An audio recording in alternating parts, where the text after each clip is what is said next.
Hello, hello, hello. Welcome everybody to the Black Brain Trust. Today is Monday, September 17th, and as you know, today is our Space and Technology Day. I'd like to welcome you all. I'm Lionel, one of your hosts for tonight. Here with my co-host Mike. How you doing today, Mike?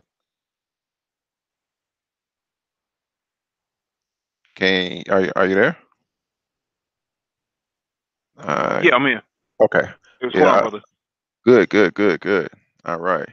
I want to apologize. We haven't been here for the past 2 days. I came down, was a little sick, had to recover. But with that said, let's get back into the swing of things. So we're going to start tonight off with our first topic. Excuse me.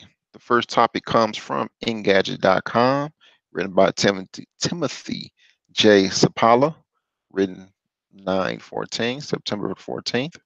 Title: Walgreens and Sprint's partnership expands to Chicago and Dallas.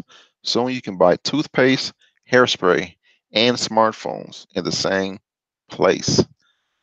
Not title, article. Got a little rusty there. If your options for a new phone are limited by your budget, transportation options, or not wanting to sign a contract, an expanded partnership between Sprint and Walgreens, not Walmart, but Walgreens, could help you out. The pair recently announced that by year's end, between the Chicago and Dallas Fort Worth metro areas, the there will be some 80 new Sprint Express locations at the corner store chain. The two promise further details will be announced within the next few months. Apparently, the trial in Gainesville, Florida, earlier this year to went well enough to two new regions and a smattering of stores. At the outset, there were only 8 locations where the program was in place in Florida. The service will run on Assurance Wireless, a government backed carrier, and Walgreens employees will be eligible for a discounted rate plan. It doesn't sound like the experience is going to be hampered much just because you can pick up a bottle of multivitamins along with your new handset either. Sprint employees will be on hand to discuss pre and post paid plans, and there will be a raft of accessories available as well. Oh, and according to the press release, you'll get an earful about how great the Walgreens app is while you're at it too. Clearly, the convenience of grabbing a new handset along with a bottle of multivitamins comes at a price. All right. By reading this, I am guessing that they are not merged, but going to a partnership with each other to fight off irrelevance, fight off closing stores, and to boost their bottom line. Second thing I think of is Walgreens competitor CVS and other drugstores, but CVS comes to mind if they will do the same thing or something similar. Now that Walgreens and Sprint are in a partnership. Well, um, from what it looks like to me is that there must have been some kind of data comparisons on where Sprint where Sprint locations are not existent and where Walgreens locations are existent, as well as um, Walgreens customers and Sprint customers must be the same. So people who buy Sprint more than likely live in the area where there's a Walgreens, and where there's a Walgreens, there's no Sprint. So if you kind of leverage, if you're Sprint, you want to leverage um, existing infrastructure that's already in place. So you go to somewhere like a Walgreens that's already big in size, right? It already has square foot real estate, square footage wise, that allows for them to actually set up kiosks and stuff like that in the store. Um, that's actually a pretty strong move. They bought out a few years ago. They bought out Radio Shack and took over those locations. And if you know anything about Radio Shack, is that Radio Shack is designed in a way from a brick and mortar perspective that allows you to walk to a Radio Shack within 15 minutes. Mhm. There's always a Radio Shack within 15 minutes of where you are. So the way Radio Shack was laid out across the country in some of these urban areas, it allowed for Sprint to take advantage of those locations. And now what it sounds like to me is that places that Sprint did not exist before, um, Walgreens fulfills that backhaul for them. And then maybe in exchange in the partnership is that, Sprint creates the app, for Walgreens or helps them leverage, that software infrastructure on the back end, and Walgreens gets something good out of it. It gets customers that are constantly coming in to pay their bills and things of that nature, or look for new devices. And then you have Sprint that needed the real estate, gets the real estate in exchange. So I think that's a good business move. Okay, now my question to you is, do you think other drugstores will some do try to do the same thing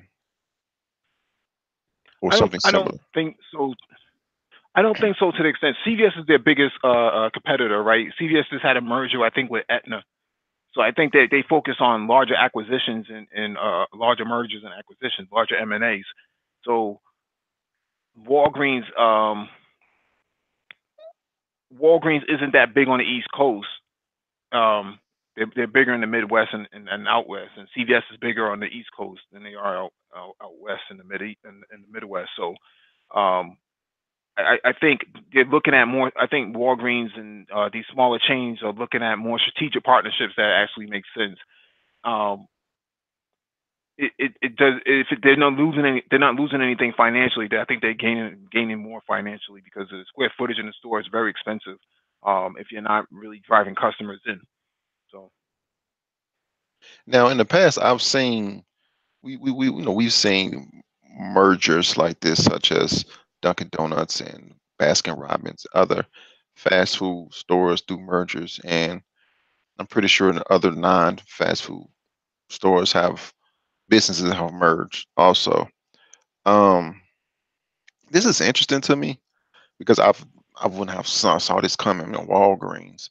When people hear Walgreens and Sprint, I automatically thought Walmart and Sprint, but Walgreens and Sprint, your corner drugstore, and then you'll be able to pay for your Sprint cell phone or buy the new iPhone. Well, why not buy the new iPhone while you're going to get some odds and ends? That's yeah, well, they have something called Super Walgreens too out here. So really. Super Walgreens, basically, yeah, Super Walgreens is basically like like a Target. So it has groceries, it has electronics, and then it has all your cosmetics, and then it has all the rest of the stuff. So I've that never. Super Walgreens is like 3 or 4 stories tall. It's like the size of a not a shopping mall, but more of like a brick and mortar, like a Macy's or something. It's really big. like a like a Woolworth.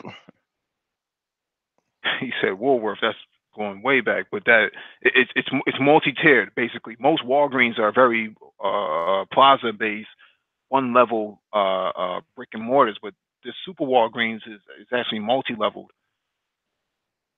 I've like four never heard stories. of Super If Walgreens. you Google it, if you Google Super Walgreens, you'll see it pop up. Yeah, let me share my screen. I've never this is literally the first time me hearing of a Super Walgreens.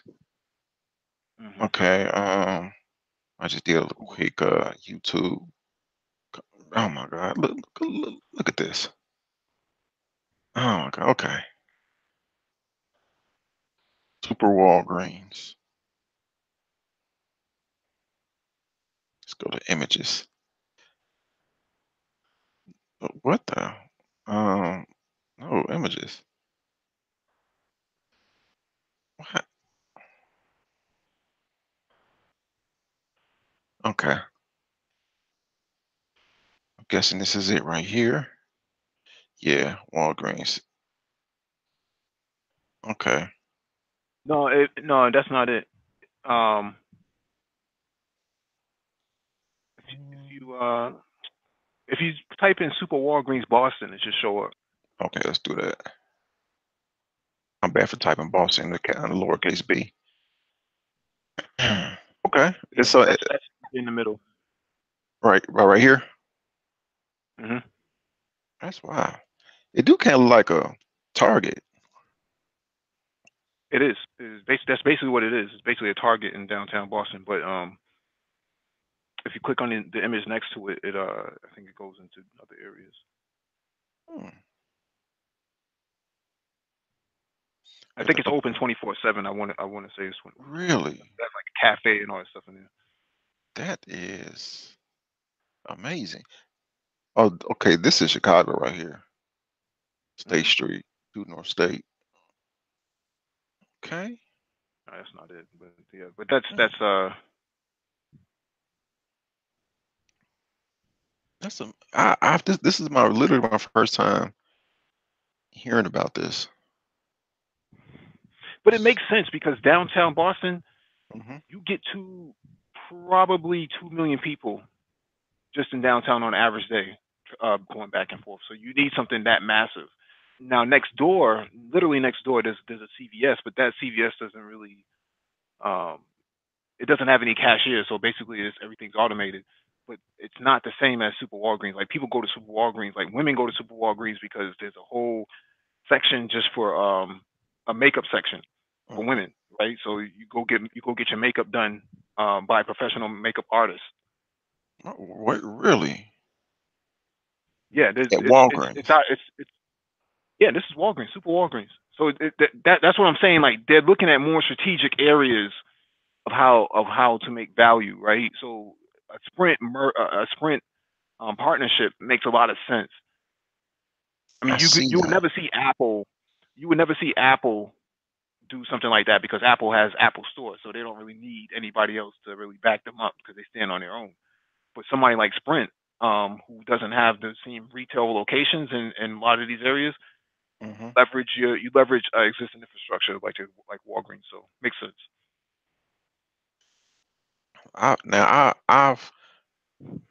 I've learned something new. That's pretty cool though. I'm gonna have to look for a Super Walgreens in my area, see what they got it. All right, let's go on to our next topic, people. This one comes from Cointelegraph.com, written by William Suberg. Title, written September 4th. Title, IBM reveals Stellar-based near real-time blockchain payment network. Article, IBM has brought its blockchain worldwide or BWW payment network out of beta this week, according to a recent post on IBM's website. BWW, which uses digital currency on Stellar's blockchain to facilitate international settlements between banks in near real time, is the latest step forward for IBM and Stellar, which have been eyeing blockchain payment options since October last year. The solution uses digital assets to settle transactions, serving as an agreed upon store of value exchange between parties, as well as integrating payment instruction messages. A new summary, a new summary of the platform explains, noting, quote, it all means funds can now be transferred at a fraction of the cost and time of traditional correspondent banking. End quote. As the Cointelegraph reported in July, IBM had partnered with Stronghold, a Stellar-based asset, to create the Stellar Network First stablecoin. We see this as a way of bringing financial settlement into the excuse me, read that again. We see this as a way of bringing financial settlement into the transactional business network that we have been building. The corporation's vice president of global blockchain, Lund, said at the time.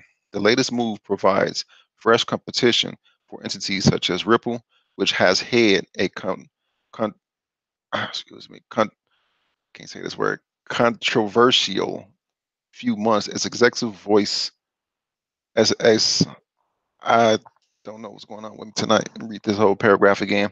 The latest move provides fresh competition for entities such as Ripple, which has had a controversial few months as executives voiced doubts over blockchain's appeal in the banking sector. While IBM claimed that blockchain could revolutionize the global financial system, an analysis published in January. The firm nonetheless considered the idea of banks themselves becoming obsolete as not likely. I don't know why I struggled with that one. Okay. Um, Stellar is a fork of XRP, and they are geared toward the same thing of cross-border international payments, also, but not within the same realm as Ripple, but you know, uh, uh, not in the same realm, but in the same realm. That's what I'm trying to say. But this near real-time blockchain payments network by IBM to me is another step forward for cryptocurrency adoption, blockchain adoption. Um, Specifically, what I'm trying to figure out. Okay, I know the article said that it'll be used with banks doing cross-border transactions, and with IBM backing it up, to me, I believe this is a good step forward. Yeah, anything that involves IBM in the financial sector, it's a surefire win. IBM doesn't back anything unless they know it's going to win. We should keep in mind that the ATM machine was actually developed by IBM. So Really? automatic teller machines, yeah. So they were the ones who came up with that. Um, Real-time payment systems or near real-time payment systems is the alternative to the ACH based systems. So ACH based system, basically there is a hold time of 72 hours bare minimum on payments. Now, if let's say most people go to Western Union or Checks Cash to get to make to pay their bills, and then there's a hold time in place. What this new payment system would actually provide is instantaneous payments without actually going to a Western Union at all. You can do this straight from your phone. This Okay, eliminates banks altogether. it does.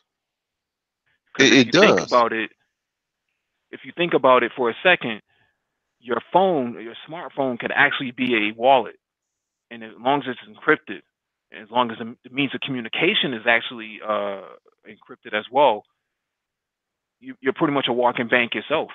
It kind of Hmm. eliminates their whole entire brick and mortar structure that was in place before, such as your Western Unions or your other savings and loans institutions, or your traditional banks like Bank of America, BOA, and Citizens, and the rest of them. Um, you don't really need them anymore if you have direct deposit, direct deposit right to your digital wallet, and from your digital wallet, you make your payments from there in real time. You get your money in real time. Um, your IRS tax return comes in real time. What's the point of a bank at that point? And that was the one of the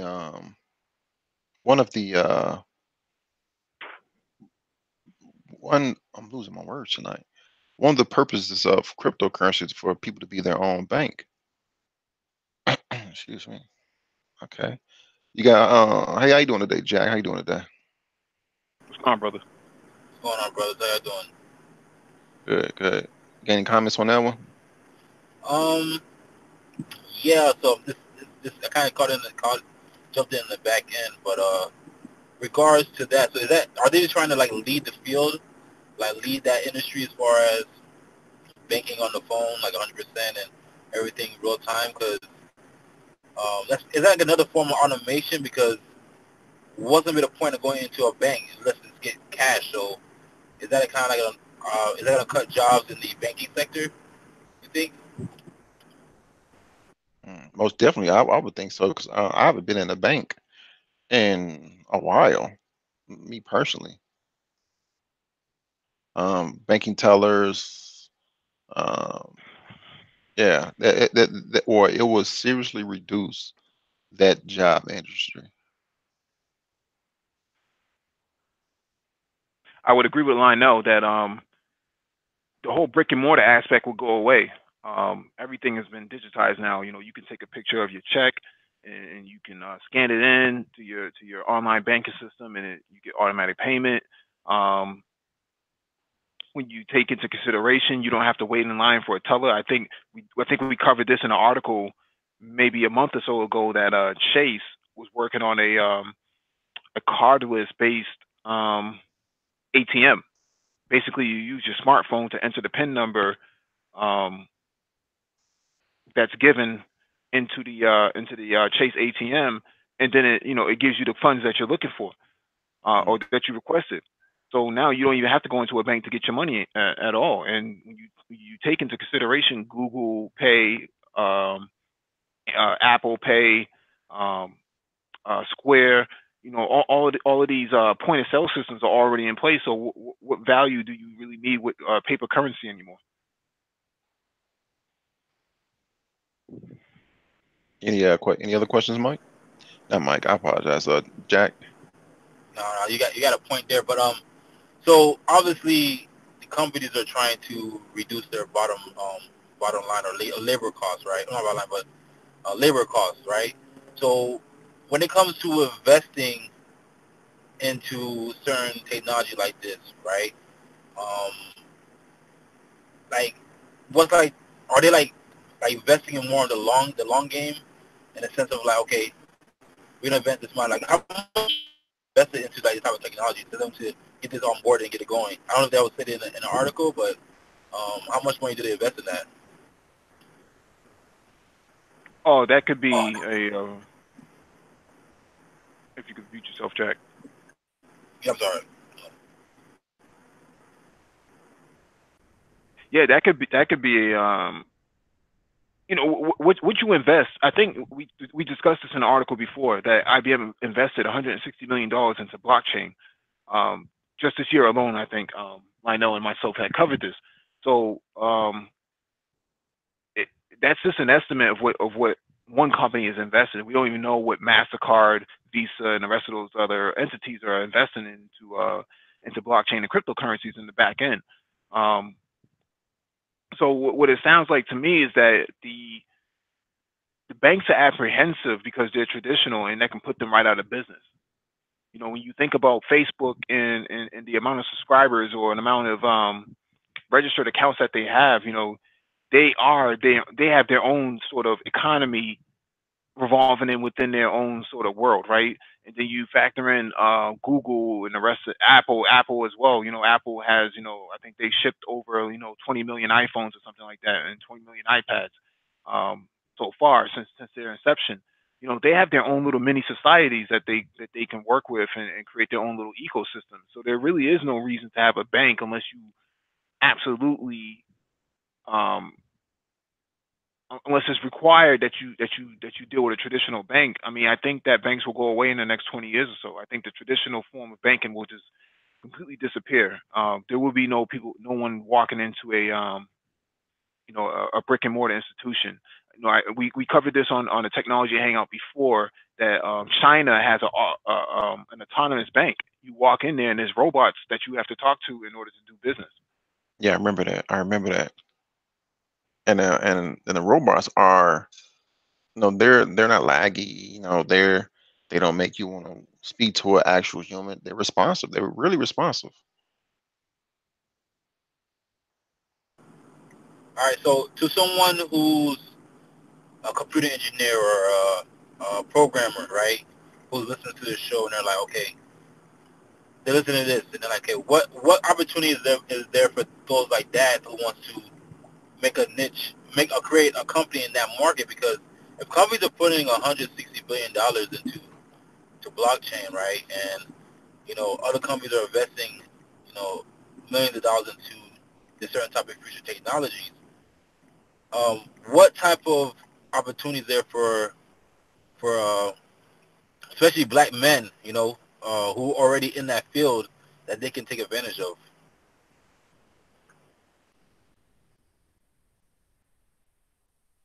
Well, Lionel is the blockchain evangelist here, so he can actually speak to his experience in attending these classes. But from my perspective, digital engineering, digital architecture, the ability to write code, the ability to understand data, you know, from a scientific perspective, um, from an engineering perspective, all of these new devices coming online for Internet of Things, you know, IoT, 5G, um, machine learning, all of these sort of entities coming into play have to be consolidated, you know, for to make sense. And part of what drives data science is the ability to consolidate data and turn it into something actionable. So what's happening now is you need more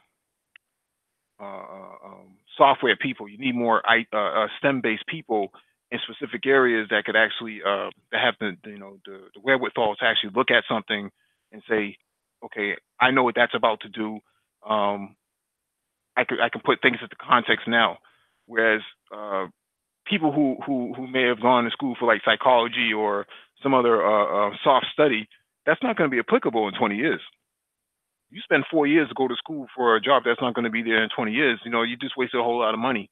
So it's important that you look at STEM-based, the STEM-based programs at your local institutions.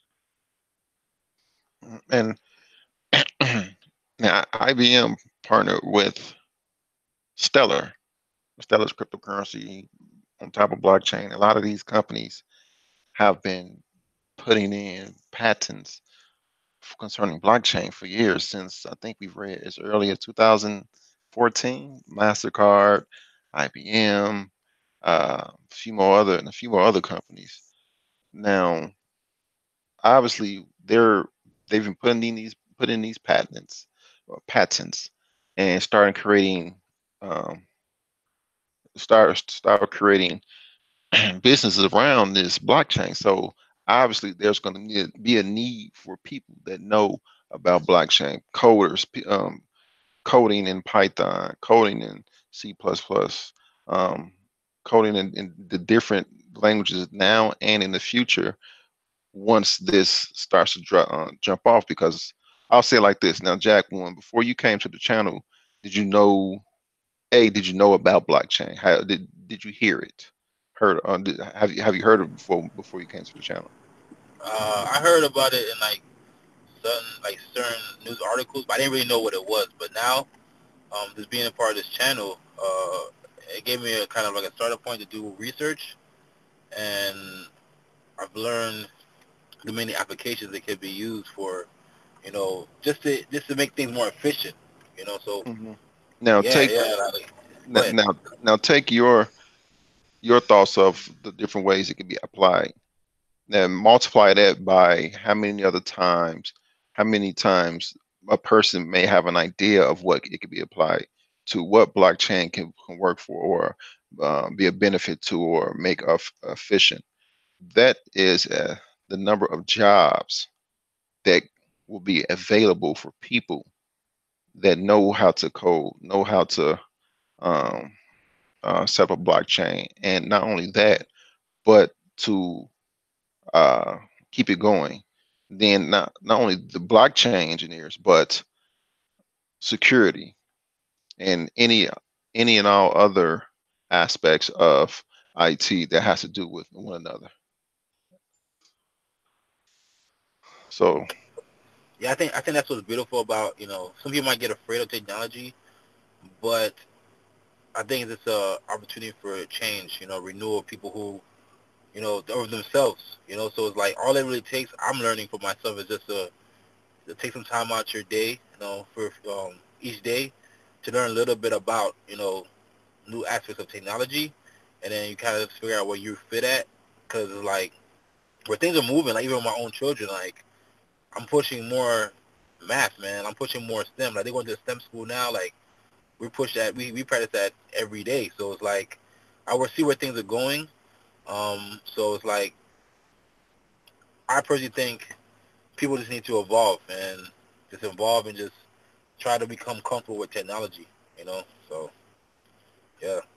all right, let's go ahead and get to our next article. Excuse me. Our next article comes from Engadget. written by Saqib Shakib Shah, written 11 hours ago, titled New York sues U.S. Treasury for allowing fintechs to become banks. And it starts New York doesn't want financial tech firms going nationwide without the need for state licenses. All right. New York is suing the U.S. over a decision to permit U.S. financial technology firms to apply for national bank charters, blasting it as lawless and ill conceived.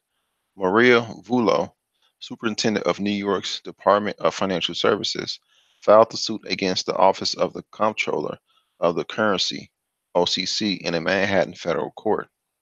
The controversial July 31st decision, which has been the target of two prior lawsuits, allows companies ranging from payment services like Square and Venmo to online lenders and cryptocurrency exchanges the status and privileges of a national bank. That way, claim advocates, they can overcome the state regulatory framework currently stifling fintech innovation. On the flip side, critics of the OCC charter claim it could protect fraudulent companies from proper state oversight.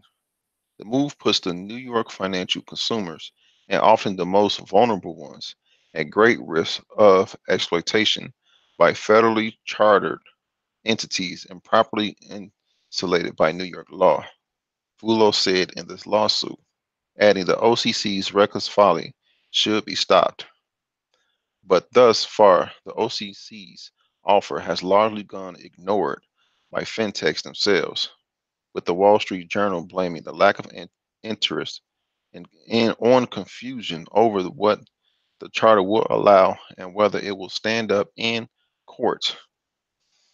Jack Dorsey's Square, which, like its rivals, already partners with a bank, quietly withdrew its application with the Federal Deposit Insurance Corporation, or FDIC, for a special industrial loan company, or ILC, license in order to strengthen it before reapplying.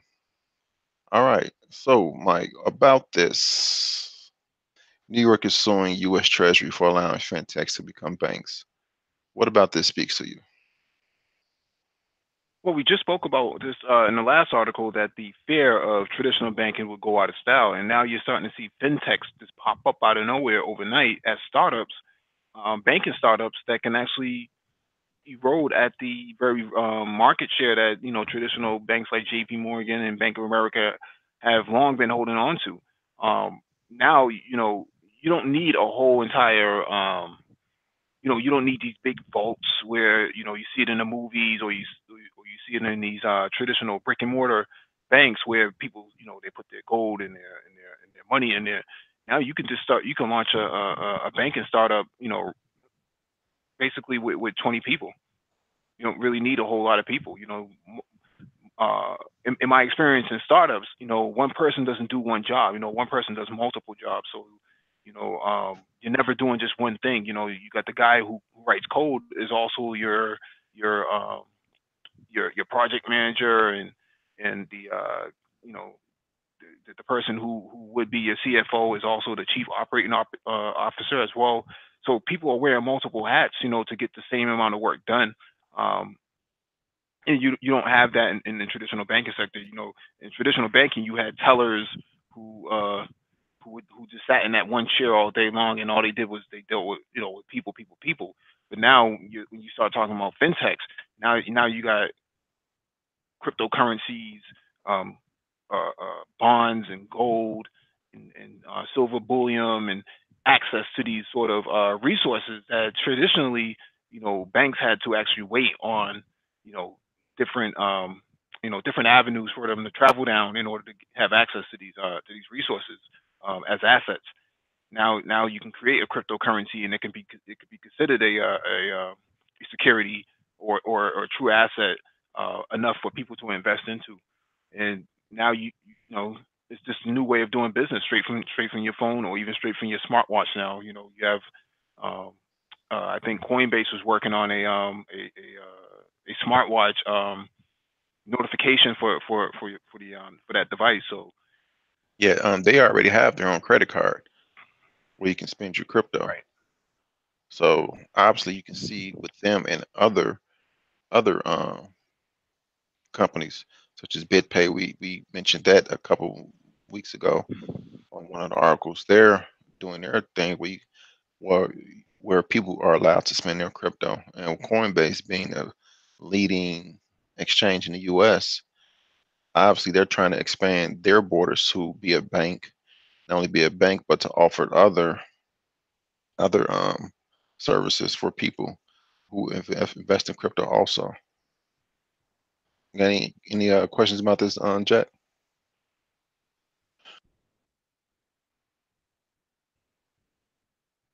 I think Um, he's driving. all right, all right. So pretty much, so how do you start to do like a startup, like a crypto home banking? Like how do you do that? Like as far as start for that? Ah, You have to know what your goals are. Okay. What is the goal of a crypto startup or even a bank for that matter? You know, if you just want to create a digital wallet so that everybody has access to multiple different cryptocurrencies, then that could be your idea of a fintech startup. If you want to do if you want to be the manager of our multi national payment system, then that's a form of a fintech startup. So there's different objectives in place that you have to really basically set out what your agenda is. Okay. Sounds simple. all right, all right. Excuse me. Let's go ahead and go to our next article. Next article, another Engadget article, comes is written by John Fingers 20 hours ago. Title: California plans to launch its own climate satellite. Ooh. It doesn't want to risk the White House suppressing climate science. Interesting. The current White House doesn't accept climate science, and California is worried that this may lead to NASA switching off climate probes under pressure from President Trump. The state's solution: build its own probe. In a speech at the Global Climate Action Summit, Governor Jerry Brown declared that California would launch its own TAM satellite to detect pollution and address climate change.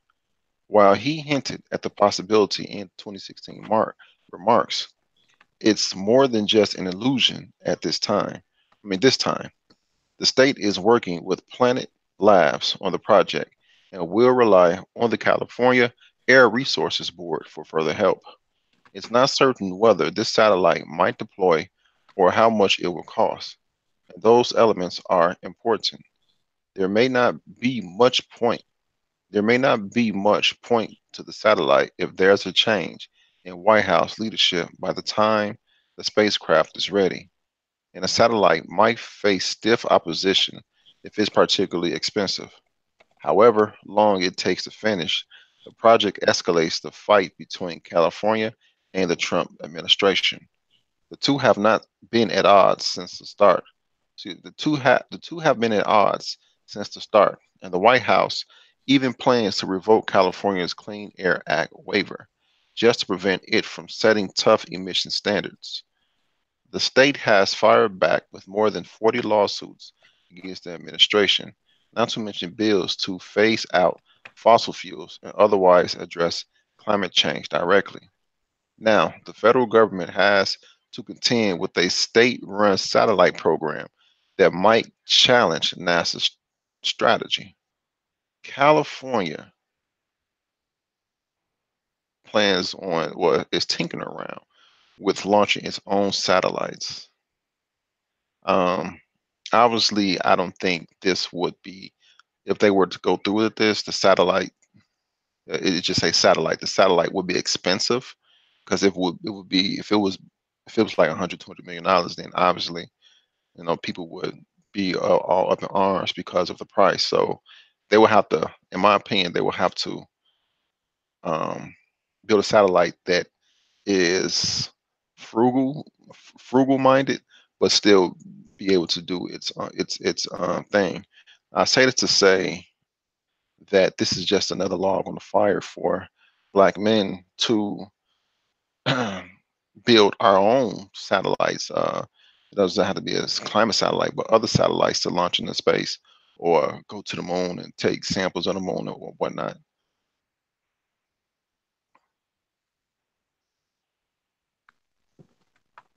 Any comments on this one? No, I agree, man. I think that they're letting you know that there's something you want to do. So if you come together and you put an idea, you got a proposal, and I wouldn't be surprised if California was sponsor you or fund you on your project. So um, I think that could be something like a starter. Like different states could want to get into that too as well. So I think that it's a good idea. But again, seeing that you have Trump in the White House, he's trying to cut pretty much a lot of funding. I mean, a lot. He's trying to reduce the budget. So I guess certain states are taking things in their own hand. I know California. Does California definitely have a major pollution problem or climate problem or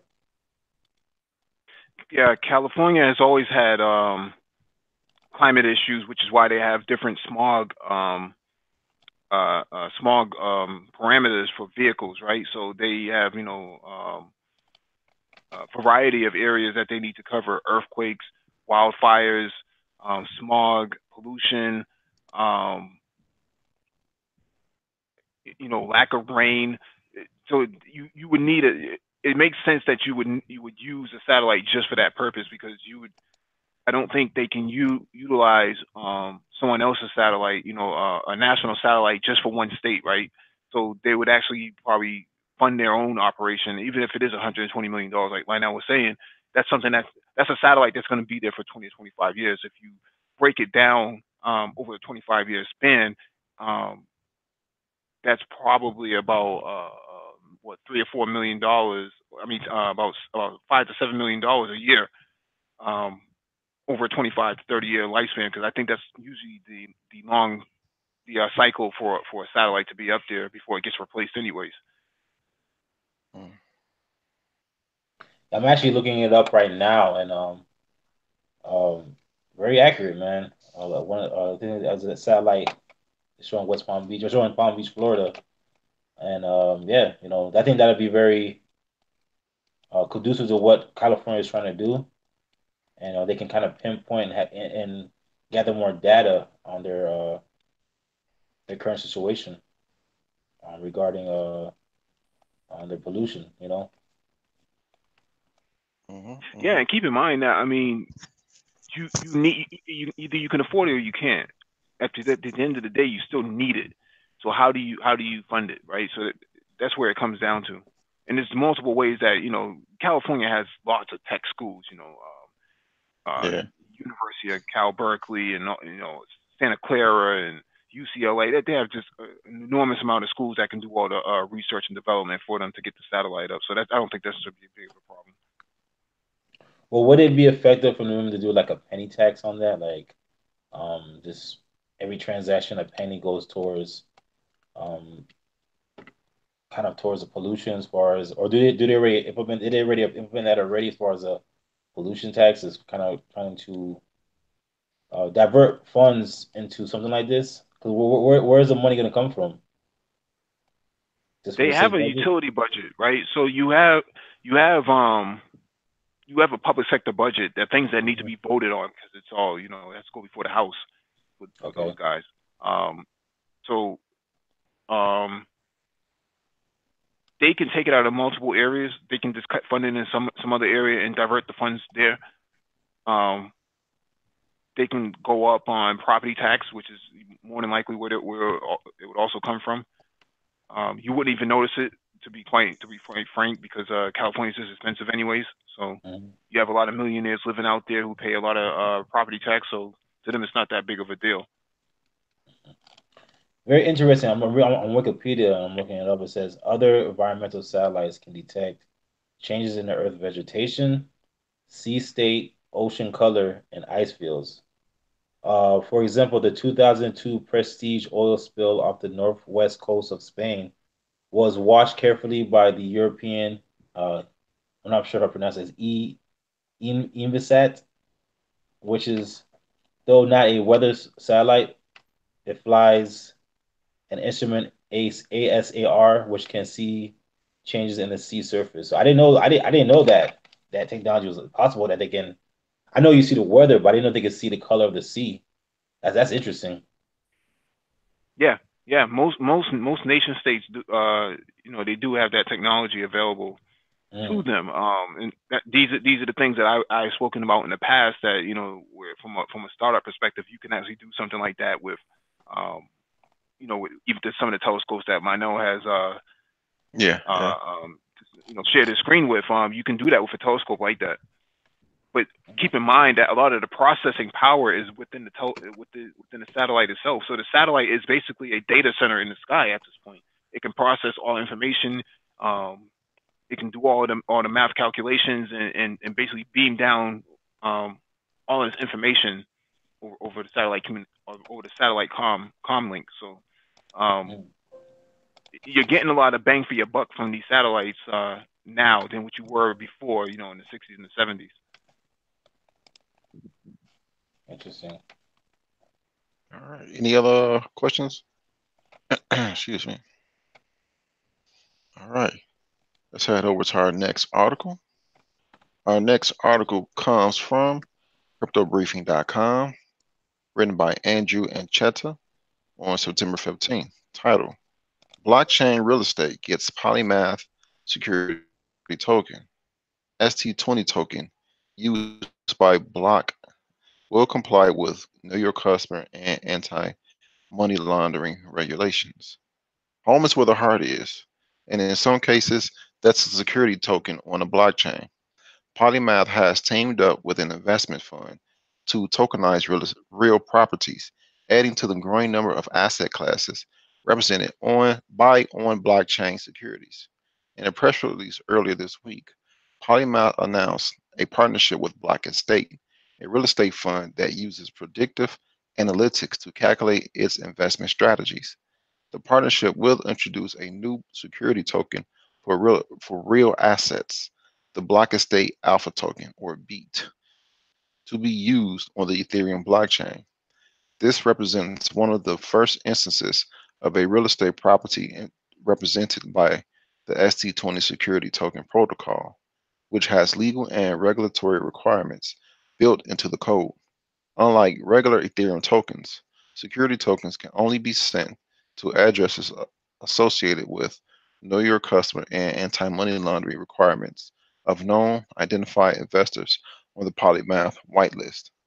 And unlike stock or bond exchanges, these tokens are not limited by normal business hours. They also reduce the need for each blockchain company to manage their own KYC. BEAT will be listed on Open Finance Network, the first regulated security token exchange to be based in the US, according to the press release. What Block Estate is doing is it's using the blockchain mechanism to allow many more people to participate in the real estate investment world, said Brad Galbraith, VP of Biltmore Farms and Chief Advisor to Block Estate, in a statement, adding, quote, what Block Estate is endeavoring to do, and where I think we're going to be extremely successful, is broadening the platform for multiple people to participate in a variety of real estate investment arenas and make it so they won't be tied to a particular deal structure for getting in and out of those investments, which mitigates risk. Real estate crypto's next step. Real estate represents one of the newest frontiers for blockchain technology, which is already exploring the world of tokenized stocks and equities. Polymath isn't alone. Several other companies have developed their own plans to attach property portfolios to blockchain tokens. Several startups, including BrickBlock, Treehouse, and BlockSquare, have each pro- each proposed tokenizing residential properties, although these will use ERC20 tokens with no special security characteristics. You you can even invest in vacation properties like part of a luxury hotel in Colorado. The St. Regis Aspen Resort has recently been placed for sale on a blockchain with tokens issued by Indiegogo. The tokenized asset offering seeks to raise up to 18 million for the 179-room hotel, which investors being paid back with a share of the profits. Wow, this is interesting. Um, this is why I always say crypto is, I'm not going to say the future, but I will say part of the future because it's introducing, is becoming another asset class. Well, it is another asset class at this point, but it's also introducing another way for people to invest in different things. So as of right now, the new hotness, as our people would say, is tokenizing real estate. We read a couple weeks ago the tokenization of a art. Um, the famous artist, forget his name, slips my mind, but his artwork, I think, is 15 chairs or 15 chains. But that was tokenized and sold off. This is very interesting to me. So explain to me Check this out. what. Go ahead, brother. Go ahead. Now I was saying this is right up your alley. It Yeah, actually yeah, it is. Oh yeah, definitely is. yeah, It's very both of interesting. ours, both of our alley, man. It's Yeah, a great definitely. alley. What I'm trying to figure out is when it comes to tokens, right? And let know help me understand when they do a tokenized asset offering. What's the token part?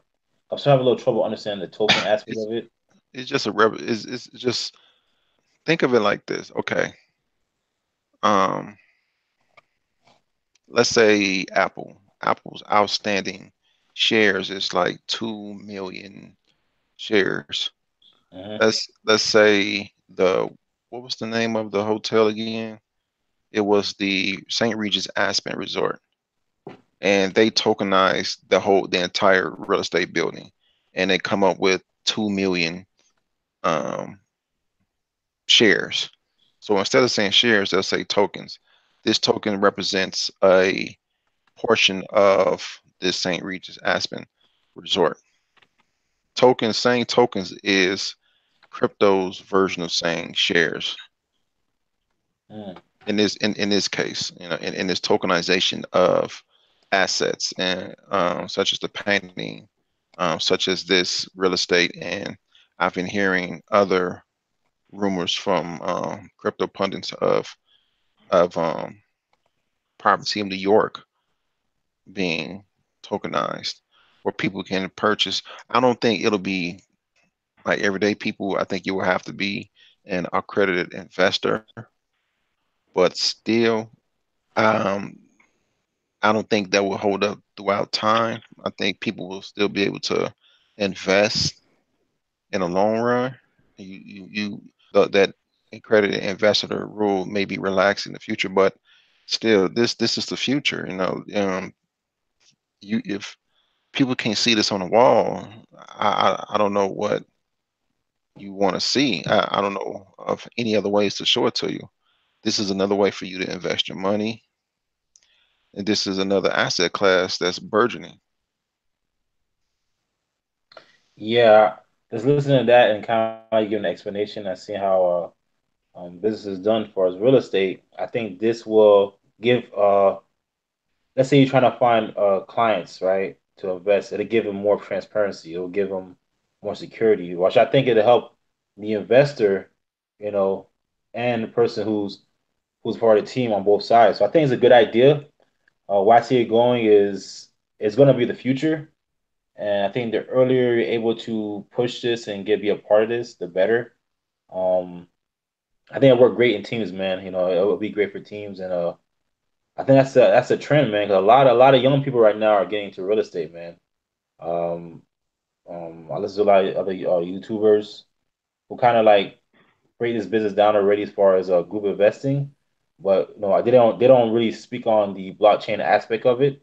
So I think that coupled with those people who are knowledgeable as far as more as working with group investors will definitely benefit from this because it is solidify it just gives you more credibility in the business. So I think it's the future. Mm. I think it reinvents REITs, so real estate investment trusts. I think now it's been put into token format and allows a lot more players to get involved in, which traditionally was not the case unless they had some kind of broker to go through. So this removes the broker aspect out of it. Mm. So Ooh. what? How can a how you think that a broker should, he should pretty much get a team with programmers to kind of create his get part of this program and move from there, create his own company and do his own thing from there. Because I'm trying to figure out like how can I implement this in my own business? Like how can I get blockchain in my own, what I'm saying, investment business? That's what I'm trying to figure out. So what do you suggest when it comes to blockchain and um doing this? Like either So like keep in what do mind, you think? keep in mind that blockchain is just infrastructure, right? Okay. It's a means of communication, for payments and non-payments. Um, what we're talking about here is the security tokens. So Okay, okay. basically, um, what I was saying before about real estate investment trust, this kind of moves real estate investment trust to the back burner now because it supersedes it. Now Mm, it's allowing you to have uh, uh, um, investment in via tokens into property that traditionally you probably wouldn't even have access to unless you were part of a smaller whale or even a bigger fish. mm, I think this allows for democracy. I think if you're a state that's defaulted on pensions and things of that nature, this could actually be a turnaround. If mm, you're a city like Chicago that's bankrupt and closing schools because you can't afford it, those schools that were closed can actually be put back onto the market for residents in Chicago so that they can have a piece of the real estate now through tokenization. There's just a whole lot of ways you can go about utilizing that um, from a municipality standpoint. And in my opinion, it makes it easier for people to. Maybe I'm saying this because I've been in it for a couple months. It makes it easier for people to invest now, not only in real estate, but in other things that would be tokenized. It mm. just makes it easier, in my opinion. So I think from what you guys are explaining, it's a way for us to build our communities back up from the ground up, just with certain things like Can this. be. So It it's really, kind of it really can be. yeah, yeah, yeah. So it's yeah, that's a good thing. I like it. I like it. And what Mike's saying with the schools, you tokenize the property of the schools, the property the schools are built on. Mm, You own, people. You get a bunch of people. When I say a bunch of people, I'm not saying 200, 300 people, but enough people to purchase enough of these tokens to own a property. So now you're able to fix up the schools, to renovate them, and do that many times over. How many mm, times you need to, and so now you can do whatever you want to do to your neighborhoods, or uh, run down property, run down apartment buildings or mm. vacant business, commercial Like business. blighted property.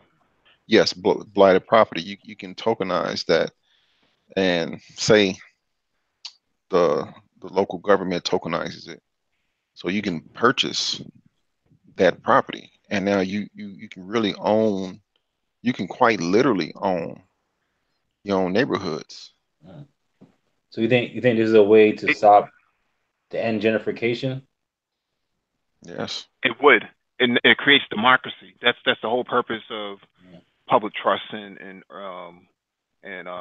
terms of the municipalities. It allows a system like this would allow us to buy into parcels that are vacant. So vacant lots that have been sitting vacant for the last 20, 30 years since the riots in the 60s and the 70s. yeah. That's accumulated all of these back taxes on it. Back taxes will be paid off through tokens by people who live within the neighborhood. And now they own it, and now they can decide what they want to do within it, what they want to do with it within the parameters that the city should allow. Right. So instead of um, you know, vacant parcels, these parcels bringing down the property value. The value actually goes up now because it's owned by the community through tokenization. Hmm. on the blockchain, and you can verify who it is because the deed will be on the blockchain itself. Right. And who owns what and how much, and that's where the democracy comes in. Whoever owns the largest percentage, obviously they're going to get to say the most. But you would you but in a democratic way, you would want to work together to fix this blighted property up. Mm. I think this is two things looking at it. Number one, I think it's a beautiful idea. The second thing is I look at cities like in like New York City, right?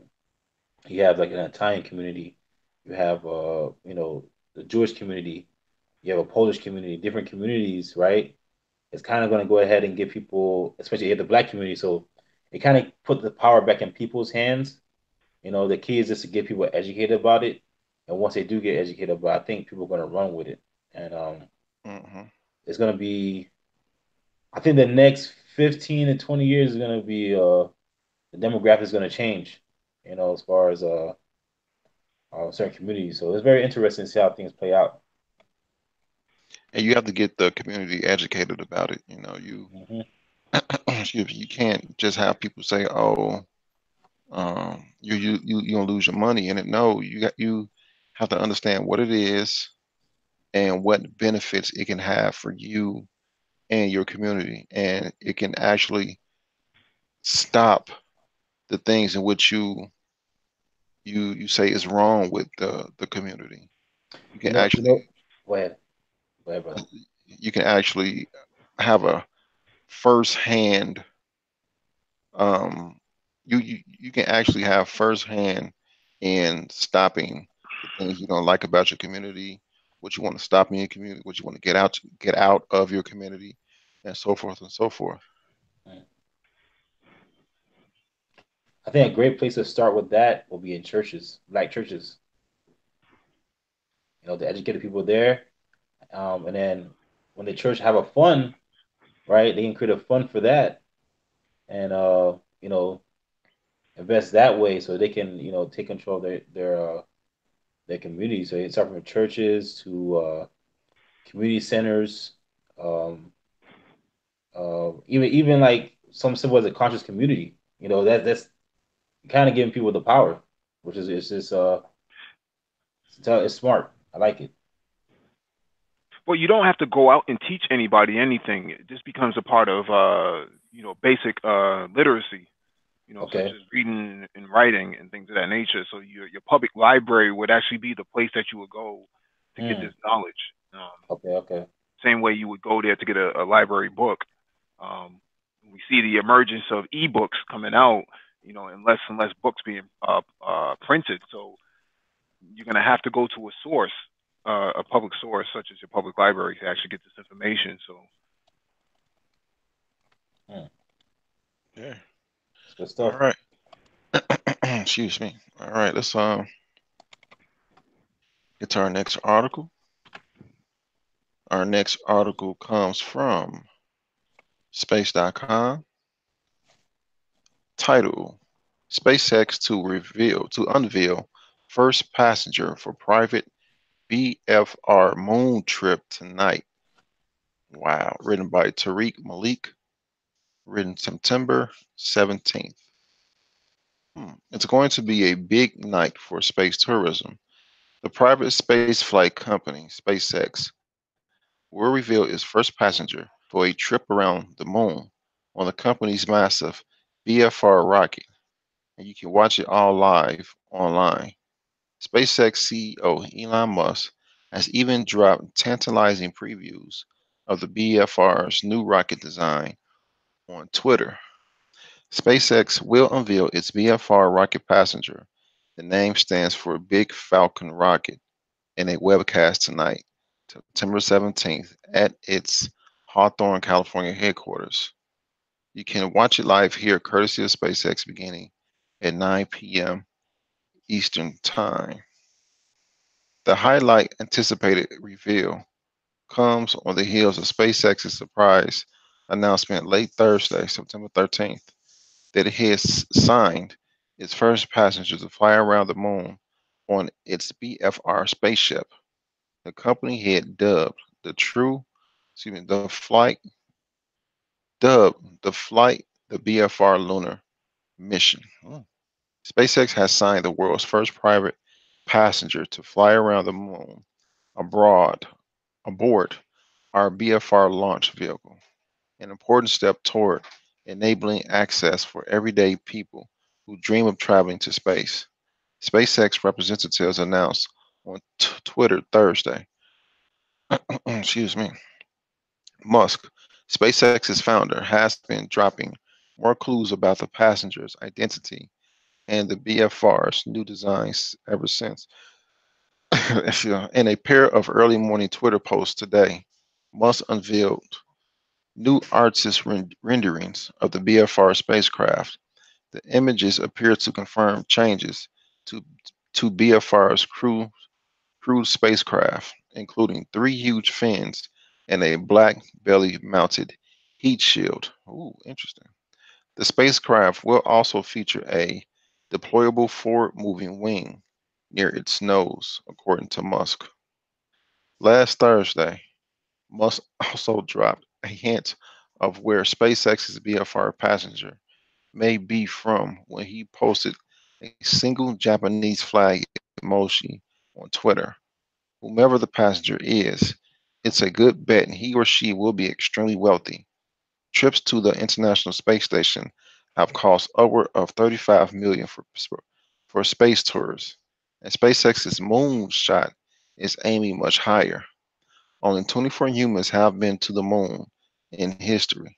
No one has visited since the last Apollo mission in 1972, they added. The last NASA Apollo moon mission was Apollo 17 in December 1972. And then there's the rocket. Excuse me, Musk first unveiled SpaceX's BFR launch system in 2016 as he dedicated spacecraft, as the dedicated spacecraft and booster it will launch the people and cargo needed to build a Mars colony. In 2017, Musk refined those plans with a leaner BFR spacecraft and booster. But the essence of the design, a giant spaceship capable of flying 100 people, and a booster to launch it into orbit, remained the same. BFR has also another nickname at SpaceX, the not safe for work big effing rocket. Musk has also Musk has said he hopes BFR could be ready for an unpiloted trip to Mars in 2022, with a crewed flight to follow in 2024. Musk has also said that BFR launch system would ultimately replace SpaceX's Falcon 9 and Falcon Heavy rockets. It will be able to launch up to 150 tons to low Earth orbit, more than NASA's Saturn V moon rocket, fly to the moon, Mars, or other destinations, and even fly passengers trips around Earth, Musk has said. As you await SpaceX's big announcement tonight, do remember that the company has made an announcement like this before. In 2017, Musk announced that SpaceX will launch two passengers around the moon as earlier as this year using its heavy lift Falcon Heavy rocket and Crew Dragon spacecraft. But when SpaceX launched its first Falcon Heavy flight in February, Musk said those plans has changed and SpaceX would not pursue a crewed version of the Falcon Heavy rocket. Instead, the company would focus on the BFR for future flights. In May, SpaceX confirmed it would not be flying its passengers moon flight this year to the Washington Post. Still, the BFR still has a long way to go before it can launch its passengers around the moon. Musk has said the crewed spacecraft could potentially begin making unpiloted suborbital test hops at SpaceX's rocket proving grounds in Texas in 2019. The company might base those tests at its newest site near Brownsville, Texas, which has a lot of empty space in case of a failure, Musk has said. And of course, SpaceX still has to actually build the VFR.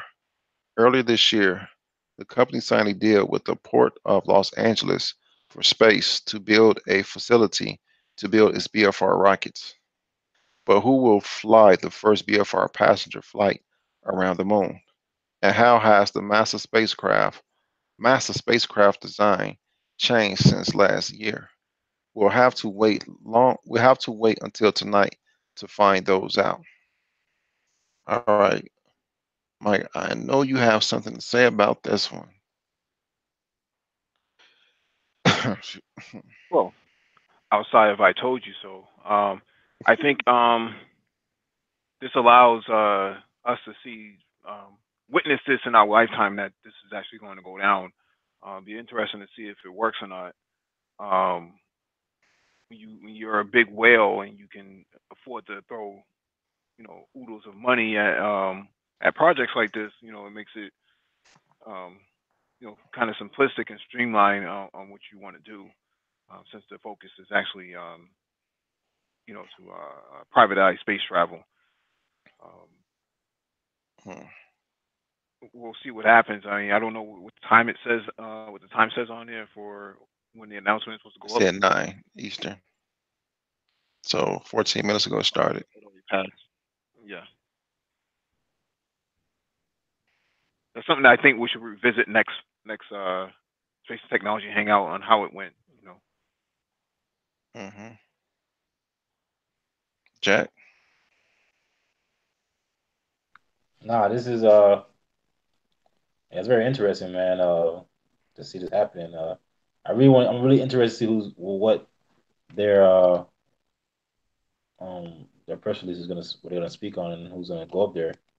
Trying to find out right now, but I don't see it. Let me look it up. Let me look it up and see what it says.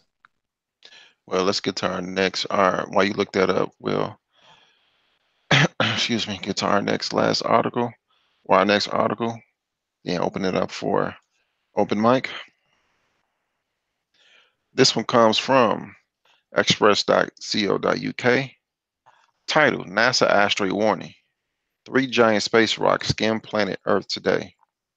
Three massive asteroids barreling through space will skim the planet today in a so-called Earth close approach, space agency NASA revealed.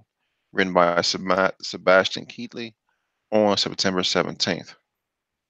Article: Two asteroids have already zipped past the Earth, and the third will fly by in the late evening hours, just before midnight around 11:44 p.m. The first space rock, dubbed Asteroid 2018 RM7, reached its closest distance to Earth around 6:17 a.m. BST in the morning. NASA estimates asteroid RM7 came within 2.78 lunar distances to the planet, nearly three times the distance to the moon, or 668,704.46 miles. The asteroid flew by the breakneck speeds of around 38,877.9 miles per hour. The US based space agency believes the space rock measures anywhere between 20.6 feet and 14. Okay. The second of the asteroid trio, asteroid 2018 RK6, came slightly closer to Earth around 11:35 a.m. BST, but was much slower. NASA calculated RK6's path brought it within 2.41 lunar distances of the Earth, or 576,321.1 miles. The space rock flew at a much slower than its speeding cousin, RK7, reaching a relative speed of just 14,226 miles per hour. NASA's table of Earth's close approaches shows the asteroid measures somewhere between 22.3 feet and 49.2 feet. According to the space agency's Jet Propulsion Laboratory, or JLP in Pasadena, California. Asteroid RK6 last visited Earth in December 2013 and December 2008. In January 2000, in January 2016, the asteroid skimmed the planet Mars on its way to Earth. Thankfully for Earth, NASA does not predict any future close encounters with RK6. The third asteroid to swing by tonight will be the largest of the three, and NASA thinks it could measure between 36 feet and 82 feet. The upper range of NASA's size estimate suggests the space rock is twice as wide as London double-decker bus is long. The asteroid, dubbed Asteroid 2018 RQ4, will pass the planet late tonight around 11:44 p.m. BST. Asteroid RQ4 will then make two more visits to Earth on December 24th, 2022 and November 29th, 2063. Stargazers hoping to catch a glimpse of the giant rock tonight will be disappointed to learn the asteroid will zoom by from a distance of 2.83 million miles. This incredible vast distance is roughly equal to 11.86 times the average distance between the Earth and the Moon. But as in the case of the previous two space rocks, the distance is small enough within the confines of the solar system to warrant interest from NASA's asteroid trackers. NASA has classified all three asteroids as so called near Earth objects, or NEOs.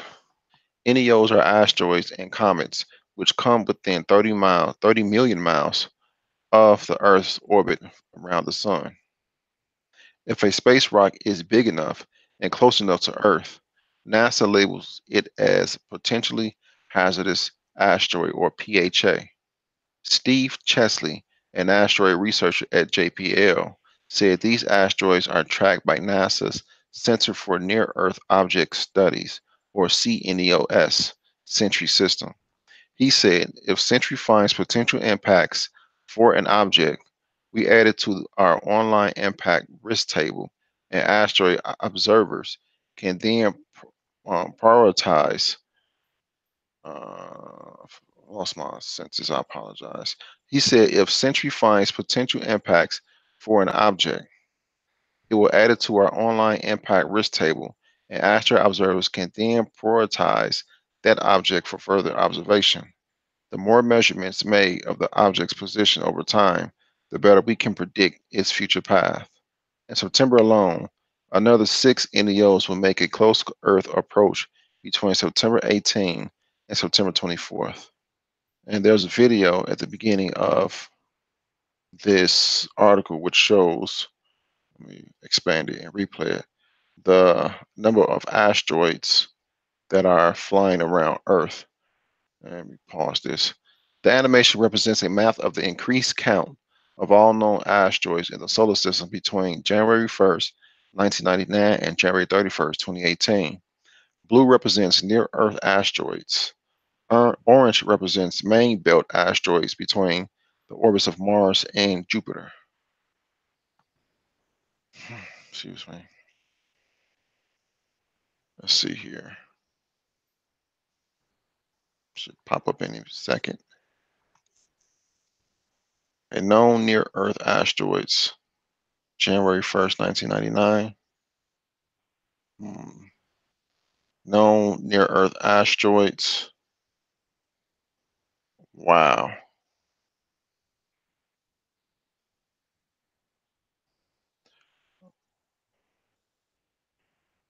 All known asteroids. Jeez, man. Now, not only are those near Earth, but that, let me go back to the overview. Just think, not go back. Just think about asteroid mining. Just think about the asteroid, man. How much money is out there floating around Earth? That's a lot of money. Well, you also have to dodge some of those asteroids too, since they're coming close to coming close to your planet. Yeah. or catch them with a but big that's net. something like that. I think that's what the the people in Luxembourg had the intention on doing. But this is all the more reason why we need to invest into those telescopes. The ability to have a telescope with that magnitude that we were looking at from Celestron, basically would allow us to see some of these asteroids in real time. Hmm. That's How big are some of these asteroids? Like, are they like the size of a car or the size of a bus or like a state? Like, how big are some of these asteroids?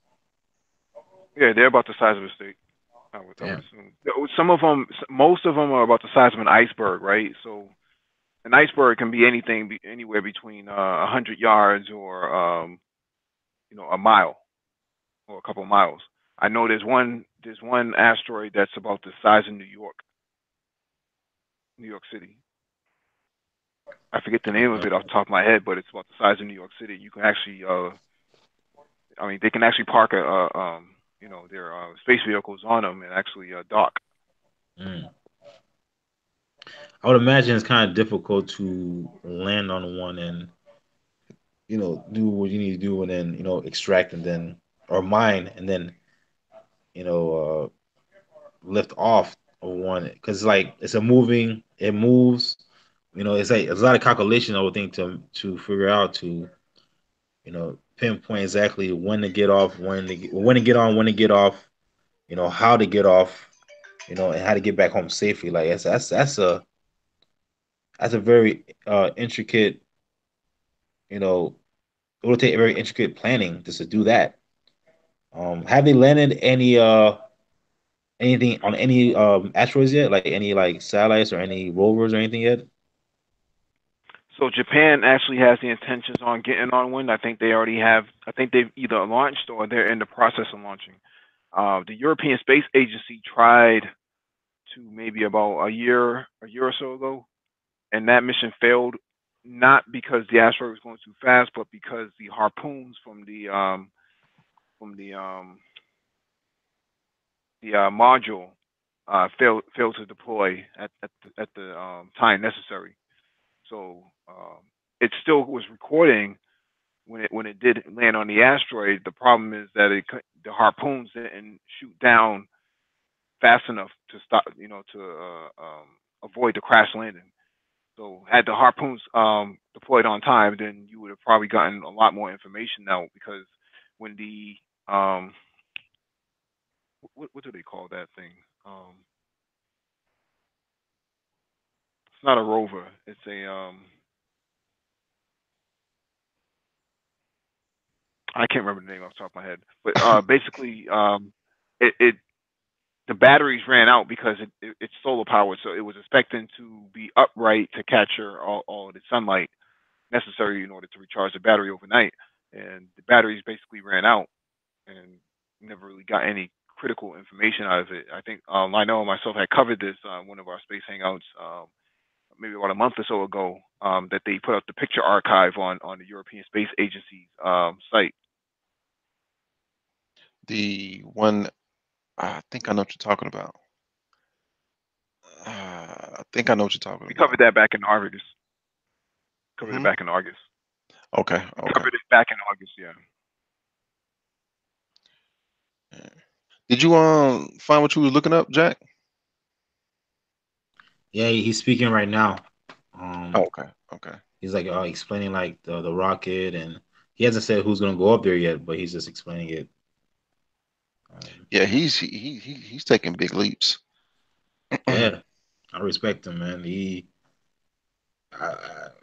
gotta respect the man who's just not afraid to just try to go out to do things, man. I got a lot of respect for him. I think the media is trying to paint a certain portrait about him, but he doesn't think like everybody else. He's a visionary, so he's not gonna do things the way you're gonna do things. So what it is. Well,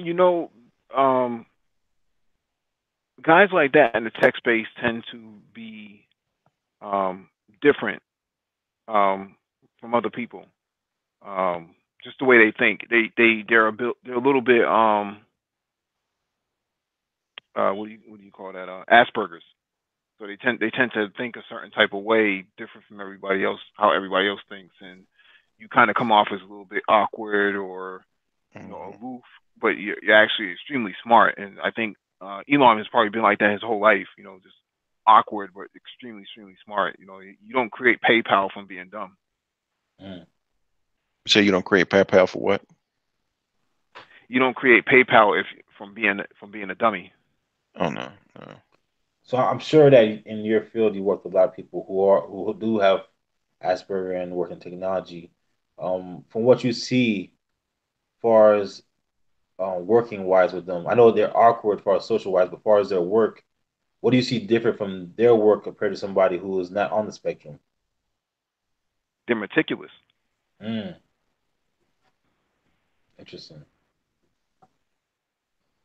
I mean, Mm. they don't necessarily have Asperger's or even borderline autistic, but they do tend to think differently. I mean, even myself, I'm kind of structured in how I like things in terms of a hangout. I don't really like things to be all over the place. I like dockets. I like bullets, talking points. It has to be clear and concise. If it's not clear and concise for me, then I'm kind of it kind of gets on my nerves. So Mm, okay. Yeah.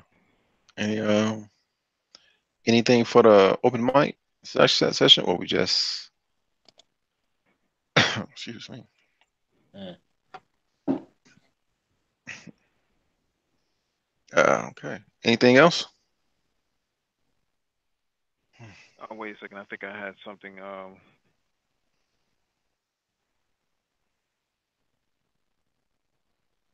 Yeah, let me share my screen.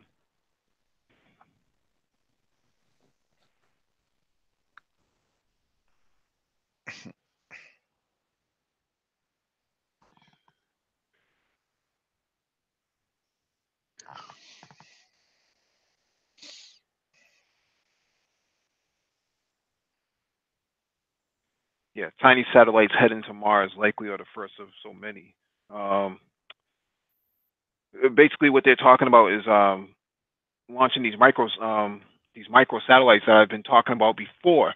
That I think Ghana had launched a um, a coffee can satellite. I think maybe a few years ago from a weather balloon, and it was actually successful in actually deploying and actually working. Um, so what I'm saying here is that there's a growing market now, for these micro satellites, these mini satellites that are basically off the shelf consumer products. I think Lionel sent out an email before about a customizable chip, CPU chip, Hmm. where you can actually add your own instructions and stuff like that. So you're getting to that realm where it's almost like Lego. It's almost like Lego blocks. You kind of take pieces here and just kind of stack them in the way that one way that you think that it should be functional for your need. And if you can do that with off the shelf components for these micro satellites and things like that, this is a big game changer. I have a quick question. With these small satellites, um, hypothetically speaking, can someone make um, like, let's say you build a garbage can. Well, not build a car. Have a garbage can with a couple small satellites in them. Then they are connected. They have a rocket in it, or no, it's attached to a rocket. But the whole setup is attached to a weather balloon, and you lift the weather balloon up until it pops at whichever stratosphere, atmosphere that is. Once it pops, the rocket goes off, thereby lessening the amount of rocket fuel you need to take it from Earth to the point where the weather balloon pops. So the rocket goes off um, once the weather balloon pops, the sensors sense that the whole thing is in free fall for a couple seconds. Then the rockets kick on, then take the satellites to where they need to be. Is that feasible? It would be. The only difference is that you would have to calculate what your payload is going to be. A balloon can only carry a module or any sort of payload for so far before it actually becomes defective, right? So once it goes into uh, low Earth orbit, it'll probably pop before it even gets up there. So that's you're talking something like 30 miles up. Um, in the way that you're framing it, it would be possible for something small. So if you had like 5 or 6 micro satellites that you wanted to deploy, you could actually lift it from with a balloon and a rocket attached to it. Now, the only other contingency you would have to plan out for is how big of a rocket are you talking about attaching to that balloon. A rocket is pretty heavy. It's not anything light. So because it's full of liquid fuel, Yeah, because I and you would have when to test it. You would have to test it a variety of times to make sure that it does actually work. Because if it doesn't work, then that's going to be a big rocket falling back into yeah, fall back into Earth, and now you have a defunct mission. So because as you showed that article, I thought about it. Take it to where take it far enough, then mhm. just have the rocket kick on and take the satellites the rest of the way. Depends on how far you're trying to go. I mean, a rocket of that size would be so small for you. It would only go what 1 kilometer, 2 kilometers up, because you don't have a whole lot of oxygen up there for um, to play with, right? So you only have so many. Your options are limited in terms of the distance, because now you're going up against friction, lack of air, I mean, lack of oxygen, um, and then you have to put in some form of contingency plan to actually um, bring that rocket back down, make it usable, because that's expensive to send something up there and not get it back. Yeah, yeah, reusable. Okay. Okay. Yeah, that's the only question I had. Anything You know, else? I'm watching Elon Musk speak, man. It's like he's like very uncomfortable speaking in front of everybody. Yeah, Uh, yeah, social anxiety. oh, he's he announced the person's going up there.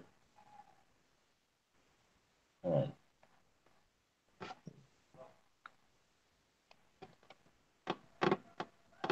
All right.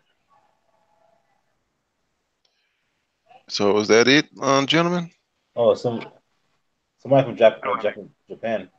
Say again. He's from Japan. What you say, Mike? Okay. No, I said I don't have anything else. All right. You have anything else on Jack? Excuse me, Jack. No, I'm good. I guess he's sending somebody from Japan um to his first flight. So I don't know what his name is, but I heard on some of the articles I was reading that he was showing a Japanese flag. Um, Yeah, yeah, yeah. We mentioned that. I'm yeah. pretty sure Will mention who he sent out, who not chose, but who was the person, and Oh, more information about the person okay. on our next hangout. Awesome. Awesome. Excuse me. With that said, don't forget to come back Wednesday. We have our geopolitics hangout. Should be a good hangout. Um, any other any last comments? Nope. All right. Thank you all for looking or and tuning in to the Black Brain Trust. Check y'all on the next one.